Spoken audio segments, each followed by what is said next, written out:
Fascist Sheikh Hasina যখন দেশনেত্রী বেগম খালেদা জিয়াকে কারাগারে নিয়ে যায়, সেই সময় আমি প্রতিটি মামলার তারিখে আলিয়া মাদ্রাসায় উপস্থিত থাকতাম এবং কারাগারে তার সঙ্গে দেখা করতে যেতাম।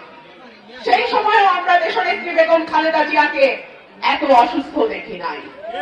যেই মানুষটি সুস্থ শরীরে হেঁটে গাড়িতে উঠে ফ্যাসিস্ট হাসিনার কারাগারে গেল, সেই মানুষটির সঙ্গে কি করা হয়েছে এটা জাতি জানতে চায়।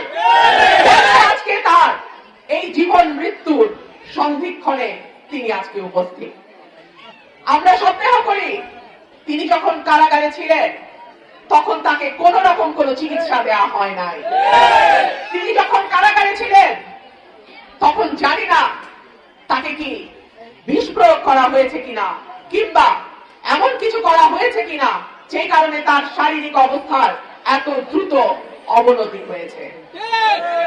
আওয়ামী লীগকে এবং শেখ হাসিনাকে জবাবদিহি করতে হবে, কেন দেশনেত্রী বেগম খালেদা জিয়া যিনি সুস্থ অবস্থায় কারাগারে গেছেন তারপর থেকে তার শারীরিক অবস্থার এত দ্রুত অবনতি কেন হলো।